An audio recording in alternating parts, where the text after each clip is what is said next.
Fala pessoal, hoje mais uma review concisa, e a review de hoje é justamente sobre o livro que me inspirou a criar o canal. 1984, de George Orwell, que foi publicado em 1949. Eu vi várias reviews sobre esse livro, tanto aqui no YouTube quanto em sites, obviamente eu não vi todas, mas as que vi não falavam da real mensagem do livro.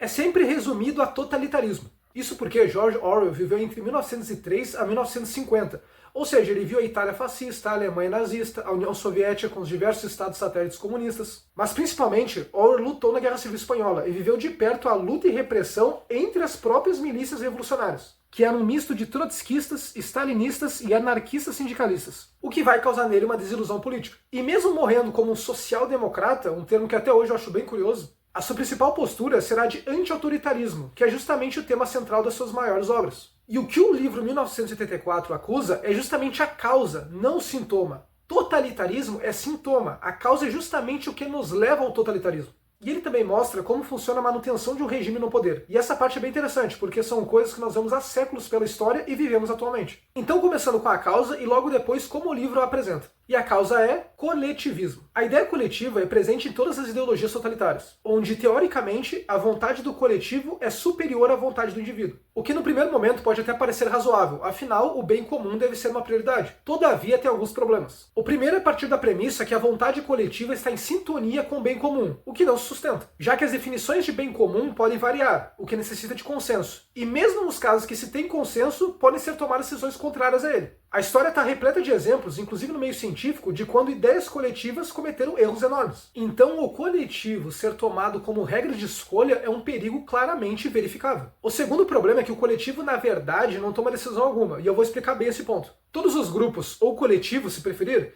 têm lideranças que trazem as ideias, tomam as decisões, fazem os planejamentos. Não existe caso em que o coletivo tome decisões. O máximo que acontece é tu votar em candidatos que tu não escolheu para serem candidatos, que na maioria dos casos nem sabem que tu existe e que assumem a suposta função de te representar nos exercícios dos poderes. E quando chegam lá, tu percebe que não está representado tão bem assim. Ou seja, quem toma as decisões do coletivo são, na verdade, indivíduos. Tanto que ideologias coletivistas geraram os regimes totalitários do século passado. Até mesmo nos exemplos de regimes super coletivistas, como no caso dos anabatistas de John Leyden ou a Comuna de Paris da Revolução Francesa. No fim das contas, quem mandava eram pequenos grupos dentro de um grande grupo. Ou seja, é uma oligarquia que controla o coletivo. E o que torna tudo pior é a dificuldade de encontrar os verdadeiros responsáveis dentro do coletivo. Porque os indivíduos que tomam decisões nem sempre agem como representantes. Fora o caso de usarem membros do coletivo como bode expiatório. E a forma que o 1984 apresenta isso é perfeita. Porque tem o partido que discursa torto e à direito falando que age visando o bem da nação, o bem do coletivo. A figura do grande irmão que atua como um símbolo de fraternidade. Quem toma as decisões são a cúpula do partido e não o partido. Em outras palavras, é uma oligarquia.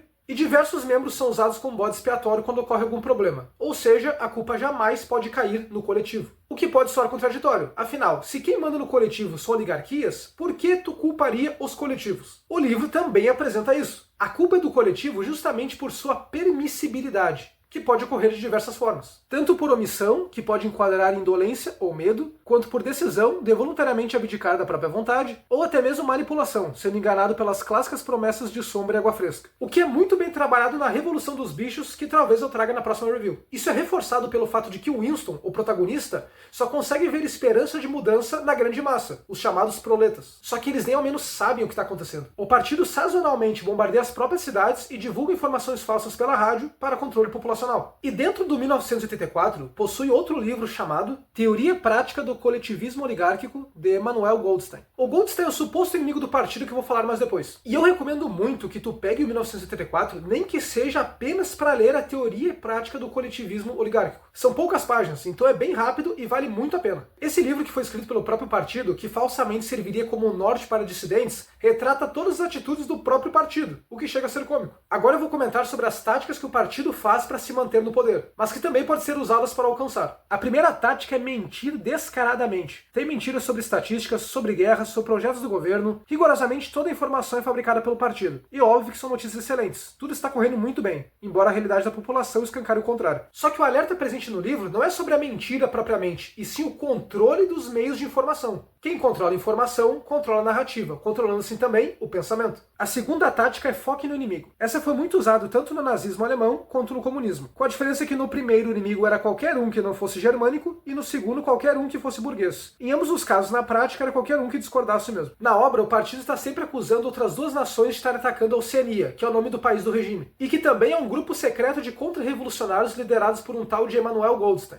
Todos os problemas que acontecem são culpa de algum desses inimigos ou algum membro do partido que repentinamente se torna um traidor. Assim a população não percebe que os problemas são na realidade causados pelo próprio partido. Porém, é bom frisar que os alvos não precisam ser pessoas, eles podem também ser ideias. Logo, todo aquele que adere a essa ideia já está automaticamente marcado como inimigo. Terceira tática, alteração histórica, muito usada no iluminismo. Essa para quem é brasileiro não é surpresa alguma, já que não aprendemos a nossa própria história e o pouco que aprendemos é distorcido. Nas escolas não é falado sobre Henrique Dias, Felipe Camarão, Vidal de Negreiros. Tem gente que acredita que os irmãos Wright inventaram o avião e não Santos Dumont, que a participação da FEB na Segunda Guerra Mundial não foi valorosa, sendo que o próprio Mark Clark elogiou os brasileiros, que o Brasil era colônia de exploração. A lista é imensa. E qual o problema disso, fora que mentir é errado? Um povo que não sabe de onde veio, também não sabe para onde vai. Não saber a própria história tira sua conexão com o local e com o próprio povo. E eu te pergunto, tu vai querer defender algo com o qual não tem conexão? Repare que tua identidade fica extremamente prejudicada se tu não sabe tuas origens. Eu, inclusive, tenho uma tese que se todo brasileiro conhecesse a própria história, o Brasil não seria o que é hoje. E no livro, a alteração histórica acontece de forma massiva e minuciosa, já que o partido apagava pessoas da história, alterava o que tinha dito no passado, mudava até nome do inimigo. Inclusive, a cena de Winston no trabalho alterando história é replicada num jogo também distópico, We Happy Few. Recomendo muito jogarem ele. Então, sem saber a própria história, o povo não tem no que se basear, não tem referencial. É sempre dito que agora é melhor do que era antes. E mais uma vez cito o nosso exemplo. Se todo brasileiro conhecesse Dom Pedro II, jamais aceitaria essa quantidade imensa de presidentes meia-boca que a República teve. Já que Dom Pedro II falava mais de 10 línguas. Nossos últimos presidentes não falam nem inglês, que é a língua falada diplomaticamente, e nem o português em alguns casos. Felizmente, nós temos acesso à informação, pelo menos até agora. Quarta tática, alteração da linguagem. Essa eu acho a mais interessante justamente por ser a mais sutil. No 1984, nós temos o novo idioma, que é o inglês cheio de alterações. E qual que é a manha por trás disso? Apesar de engenhoso, é bem simples. Nós usamos palavras para nos comunicar, expressar ideias, sentimentos, planos, diversas coisas. Tem 3 formas de alterar a linguagem. Ou se retira palavras, ou se altera seu significado, ou se esvazia o significado delas. Se tirarmos algumas palavras, perceba que vai ficar bem difícil de nos expressarmos. Um exemplo bem básico. Como tu explica que mora numa casa sem usar a palavra casa? Eu moro em um local que tem paredes e em cima um teto. Agora imagina se tirar as palavras parede e teto. Eu moro em um local cercado por vários tijolos e em cima deles há uma cobertura de telhas. Esse foi um exemplo bem tosco. Agora imagina tu discutindo sobre algo sério como educação nas escolas. Porém, tu não sabe definir o que é moral. E moral serve para discernir o que é certo do que é errado. Mas o que é certo e o que é errado? No mundo atual, que é completamente relativista e sentimentalista, até mesmo a existência da moral é algo questionado.